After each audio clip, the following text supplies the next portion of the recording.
I am so bored. I have no idea what to do. You know what? Let's try studying. Let's do that for a bit. Okay, so study. Okay, now that got boring just a little too fast. Why don't we try something else? Like maybe drawing. Okay, let's do that. Well, I mean, drawing is always fun, but I want to try something just a tiny bit different. Hey, I have a fun idea for you. Did you just talk? It's me, Bunny. I've got an idea for you. Okay, and what would that be? Why don't you try drawing with makeup? But I'm scared. I've never done that before. Trust me, all you need is a little magic. Watch this. Okay, wow, that was crazy, but where did all this makeup come from? Thank you, Bunny. Always happy to help. Now that seemed like real magic. Anyways guys, welcome back to my channel. It's Sparkle here, and in today's video we're going to be drawing with makeup. I have never ever tried this before. The only time I do remember trying to draw with makeup was when I was trying to put makeup on my face as a kid, which didn't go that well. Honestly, big fail. Anyways, today we're going to make sure that we try our best to succeed and not cause another epic fail. Okay, so now that we're going to be trying something completely new, there is a really high chance that it can go wrong in many ways. So I thought, what about planning and starting it off nice and safe with a simple thumbnail sketch? So my concept going into this is to draw a princess type character. I wanted her to have like a rainbow color palette, a really kind of pastel vibe. And the main reason I didn't want to go with something way too fancy is because obviously makeup is not going to be really fine like a marker or a fine liner. So we're gonna have to work with what we got. So I'm gonna make something nice and big and hopefully something that works out. So anyways, with our thumbnail sketch done, let's get into the actual sketching. Now it took me 1 second to make a very crucial decision at this point, and that decision was to go ahead and sketch with a pink pencil instead of a gray one. I mean, it doesn't seem like a big deal, right? But trust me, if I did end up using the graphite pencil as like the base of the drawing, and if I went on top of that with makeup and tried to blend that in, that would have been a complete disaster, and that would have just doomed this piece from the very beginning. So thank goodness we didn't do that. Now usually I would add the secret emoji at the end of the video, but today I'm going to be adding it at the very start. So if you've managed to watch this far into the video, make sure to comment this emoji down below in the comments. On a different note, I decided to go kind of crazy with the camera angles in today's video, so you will see me changing them with every chance I get, and yeah, I hope that just adds a tiny bit more visual interest. There is just something so satisfying about sketching with pencil, especially with pink pencil. I don't even know what it is, it just looks so nice and magical, and I don't know, it just looks really cool. You know, sometimes when you just like go so deeply into the process that you forget everything that's going on? Well, that's kind of what happened to me here. I was so involved with this drawing and I was so happy that it was turning out well that I completely forgot that I had to use makeup to color it in until, you know, when I realized, and I went back into a moment of shock. But that's totally fine, let's just keep going. Okay, so just a quick check-in. Here's how our thumbnail sketch was looking, and here's how our current sketch looks. So far, so good, I'd say so. Okay, now this is a really random question for you guys. Do you prefer an A4 sketchbook or do you prefer an A5 sketchbook? Now personally, for this specific challenge, I would say an A4 sketchbook, but at other times, I do find that A5 sketchbooks are just a lot less time consuming to fill, in the sense that the pages are smaller, which makes it easier to kind of fill in the pages quicker for me personally, which is why this sketchbook is feeling to me to be just a little bit more time consuming than an ordinary A5 sketchbook, but that's okay, I'm gonna take it on like a challenge. Anyways, with that, our sketch is done, and so far she's looking pretty good. Now usually I would grab my fine liner and marker and color it in, but we are not doing that today, clearly. Instead of that, we're going in with makeup. So before I just go in and ruin my piece, I'm going to go ahead and kind of try to create a bit of a draft or a plan on my iPad. So I took a photo of the drawing and then I went ahead and made the pencil lines nice and dark. Don't worry, trust me, I know what I'm doing here. And then I popped over to Procreate, you know, the digital drawing app, and then I started adding some colors on top. Obviously, these colors aren't going to be one-to-one accurate with the makeup color palette that I'm using, but it's going to help me to get a rough idea of how I want my piece to look. And when I was doing this, I ended up kind of changing my plan and swapping my color palette up, which is totally fine. That's why this little planning stage exists. I'd probably say that I spent no more than 10 minutes on the stage, maybe even 5, not that long, just to like roughly get a color palette on the paper, or on the iPad in this case. And the final color palette that I decided to go with was pastel pink, pastel yellow, and pastel blue. And now it is officially time to go in with our makeup and start doing this. So the first thing I did was I tried to go ahead and color the skin. As you can tell, using a brush didn't really help the pigments to stick to the paper. So then I tried using a Q-tip, but as you can tell, only when I crushed the pigments did they actually stick to the paper, which left it looking kind of patchy. And as my final resort, I went in with my fingers and tried to blend that out.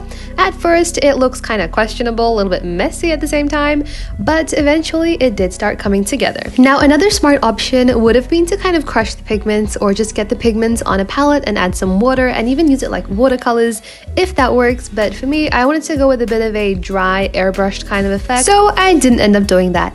So now I'm going to try using a beauty blender for the blush and I'm going to see if it works. This time we're going to be a bit more clever and test it out on a little scrap piece of paper. And I mean, it does kind of work, but at the same time it kind of removed a bit of the powder pigment, as you can tell. So it did add some pinkness to it, but it kind of took away the actual skin tone, which wasn't something I liked for obvious reasons. So I decided to go ahead and bring out the fingers again and try using my fingers to blend it out. I also tried using a brush, but again, it didn't really help the pigments to stick to the paper per se. So then I tried using cotton buds, but surprisingly this time around the cotton buds actually worked pretty good because I did apply pressure and I managed to get it in specific places.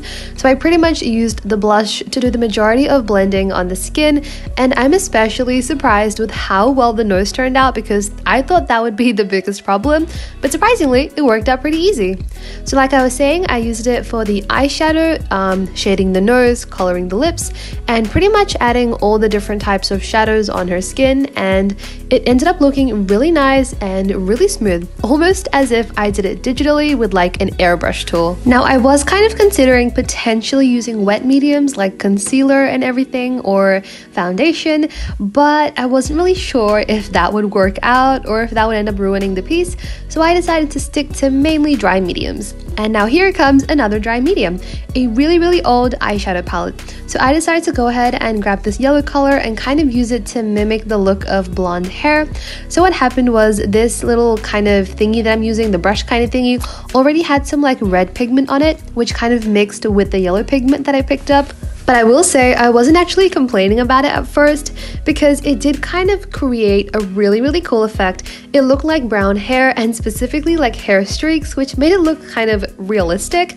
But after a while and after using the same technique on the rest of the hair, it just started to look more streaky than realistic. So I decided that I needed to change up my game plan and try to fix this, but before I did that, I went ahead and pretty much applied the same kind of technique into the left side of the hair, and this is just to make sure that any changes that I do apply to the left side of the hair will look equivalent to any changes that I might make on the right side as well. Anyways, when you're working on projects, taking breaks is important, so I decided to give myself a really quick 5-minute break by posting a community post about the video I was recording.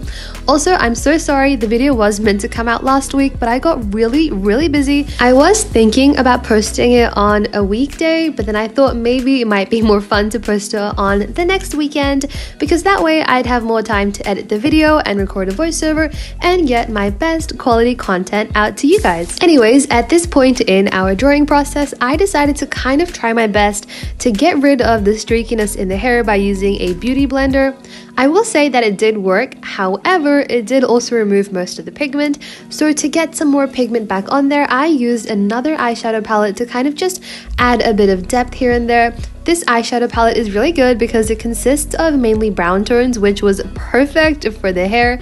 So as you can see, this is what I pretty much ended up doing. It's hard to explain my process, but I guess you could say it's mainly just layering and blending with some more layering and some more blending. Now, a question that I get asked a lot, and I mean a lot, is what is the name of your art style? And honestly, I have no idea. I mean, I guess you could call it like an illustrative art style or like a customized art style. Some people think of it as semi-realistic, sort of, but honestly, I have no idea. What do you guys think? Anyways, the next thing I wanted to do was to color the eyes. So I tried using a technique on this piece of paper here. I tried adding lipstick and then adding the blue pigment on top.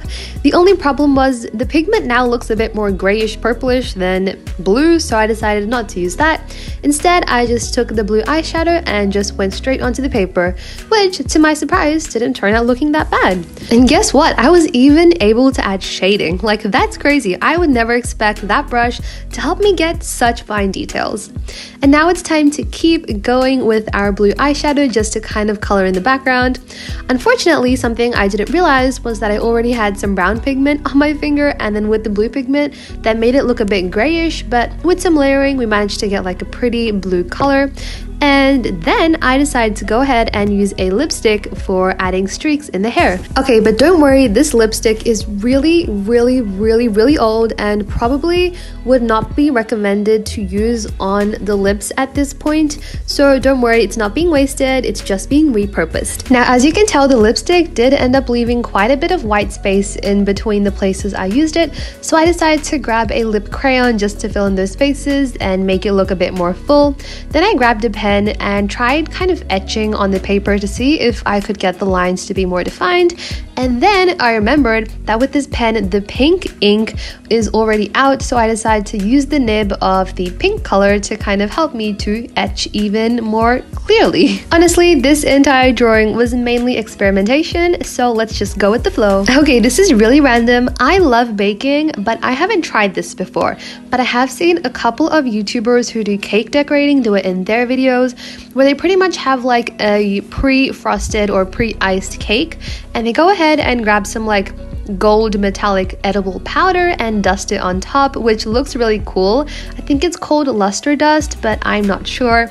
Anyways, I pretty much used the same kind of technique here because I felt like the color of the lipstick and the lip crayon was just too bold for this drawing, so I decided to go ahead and grab some gold metallic eyeshadow and kind of dust it on top, and now it looks so much better. And when I was shading the dress, I made sure to use 3 colors so that I could achieve as much depth as possible. I also would have loved to make the stars a beautiful yellow color, but the yellow always looked like a brown whenever I used it, so I decided not to. Anyways, another check-in before we do our outlining, and for the outlining, I'm going to be using an eyeliner. Now this was really hard because I'm not that good at outlining with brush tip markers, but I tried my best, I kept on going, I kept on pushing myself not to give up, and ultimately I think we did pretty good. I will say though, I really do like this soft kind of airbrushed effect it did have before I did the outlining, but at the same time the outlining kind of just brings the rougher details together, especially the dress, but I guess you can't have the best of 2 worlds in this case. And now this was also the point where I made the smart decision to turn the stars into flowers. This way the pink color would make more sense and it would just kind of match the theme of this drawing just a teeny bit more as well. And to kind of like get rid of the vibrancy of the pencil that I used, I decided to use my nails to kind of, I guess, scratch it off. Don't worry, that worked out fine. And then the only non-makeup product I used was a white gel pen to do the highlights. And now really random, have you guys seen Ariel in this scene from The Little Mermaid? Well, I feel like this character turned out so much like her from a certain perspective. Do you guys agree? Keep sparkling, everyone. Have a great day. And with that, we are officially done with this drawing and with this drawing challenge. Thank you so much to Miss Bunny for the beautiful idea. And of course, we're going to be signing it off. Anyways, here's the grand reveal. I'm honestly really happy with how this turned out. It was such a fun challenge and I was scared for no reason. So here's our concept sketch, here's our rough design, and here's the final look. Anyways guys, thank you so much for watching. I hope you guys all have a fabulous day. Stay awesome as always, and I'll see you guys in the next video. Bye!